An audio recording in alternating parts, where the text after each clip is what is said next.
Hello friends, many of you have been asking about my views on GRE. Broadly, there have been three different type of questions. Question 1 revolves around the GRE waiver, whether the universities have waived the GRE for the fall 2024. If yes, which universities and for what program and so on. The second question revolves around attempting GRE exam. Basically, people have been asking whether it makes sense to put so much effort and energy in preparing GRE and spend so much money on the exam if universities are leaning towards the GRE waiver. Should students write GRE or not for the fall 2024?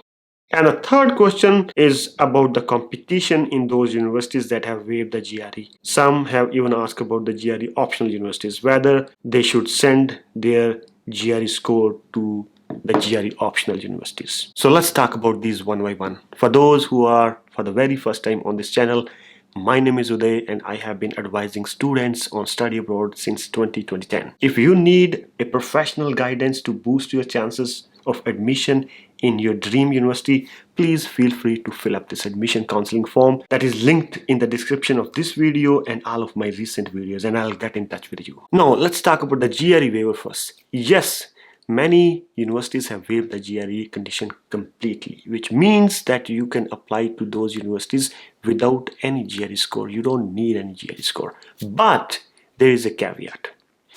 In many universities, the GRE waiver varies from program to program, department to department, where one department has waived the GRE but no the others within the same university. For example, there may be a case where GRE is waived for the computer science department but not for the, say, civil engineering department or biomedical department and so on. Even worse, within the same department, there are examples where GRE is waived for the one program and not for the other. As an example, let's say physics department. There could be a case where GRE is waived for the PhD physics program but not the MS physics or the vice versa. So make sure you check your particular department, your particular program of interest. This information should be easily available on the admission website. If not, you can always reach out to admission coordinator for your program. I will also give you a list of universities that have waived the GRE for the fall 2024 for at least few programs towards the later part of the video. You can use that list to narrow down your search or shortlisting. Coming to the second point, whether you should attempt GRE or not for the fall 2024. And I would say yes, if you have the time. And I have a couple of reasons. Number one, having GRE score is going to broaden your potential number of schools that you would be eligible to apply. In a sense, you will be able to apply potentially to all the schools. The ones that have waived the GRE, the ones that have not, and the ones that have the GRE optional policy. You will have much greater freedom in shortlisting universities, and that is the biggest reason.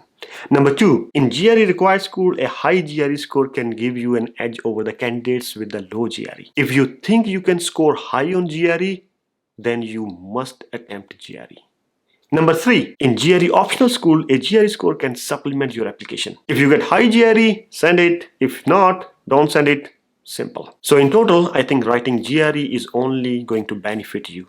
So by all means, if you have the time, please write GRE. It's only going to benefit you. Now let's get on to the third question, the competition in the GRE exempt or GRE waived universities. From the last admission cycle, I can tell you that the competition was higher for the GRE waived universities. And that was the case last year. I don't know what will happen in this year, fall 2024.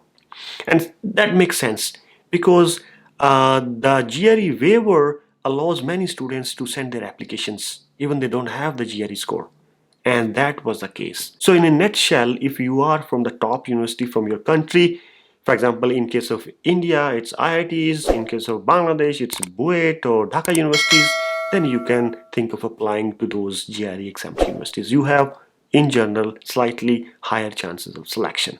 But if you are not from the top universities in your country, then I think it's better to apply to universities that are considering GRE or that are GRE mandatory universities. And again, this is my opinion. Now let's talk about the universities that have waived the GRE for the fall 2024 admission cycle. The first one is Caltech. GRE test, journal and advanced subjects are not required, and in most option score will not be considered for admission. UCLA, computer science, GRE is not required. Students who wish to apply admission to our graduate program for 2024-25 admission year application cycle are not required to take GRE or submit a GRE score report as part of their application package. Next one is Stanford.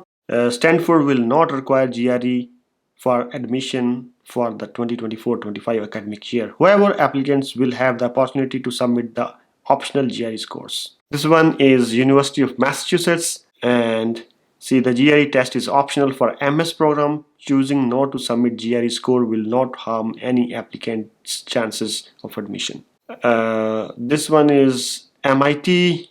GRE score are not required for the 2024 admission period. So this is NYU, and I am in the GRE requirements, and you can see I've chosen the Masters in Mechanical Engineering program, and you can see all these programs do not require GRE. This is basically GRE optional university. University of Houston, beginning spring 2023, the GRE is waived for all applicants with 3.3 or higher undergraduate GPA, or if the applicant has completed a master's or doctoral degree. So if your GPA is more than 3.3 in the undergraduate, a GRE can be waived. This one is University of Nevada, Reno, and you can basically filter the programs and the schools here.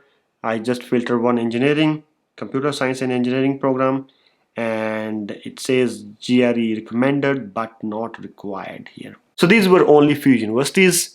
Many universities have still not updated their website, have still not given any information about the GRE waiver for the fall 2024. As we get more information, as we compile more information, we will update the Excel sheet that is linked in the description of this video.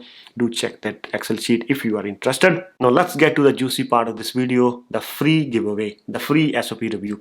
As promised few weeks ago, I'm gonna review 20 SOPs for the fall 2024 admission cycle, and this is totally free. Anyone from the world can submit the SOP, but there is a window when I will accept the SOPs.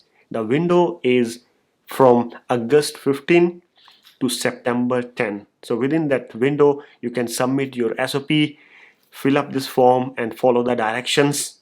Anyone from the world, as I said, can submit the SOP, and after September 10 I will personally review those SOPs and provide my feedback through the email. So please, it's important to follow the guidelines. If you don't follow the guidelines, I have to ignore your SOP. Okay, so submit your SOP as per the guidelines within that window of August 15 to September 10, and I promise you I will give you my personal feedback through email after September 10. And the SOPs will be selected randomly, so there is no rush. You can submit on August 15, or you can submit in the very last day on September 10. If you need any guidance about the SOP, I have already uploaded a SOP video. Please do watch that video also, because that video is very helpful, and basically I have compiled my experience, last 13-year experience in that SOP, and mentioned a couple of mistakes that students make in the SOP, and that can lead to rejection basically. So do watch that video also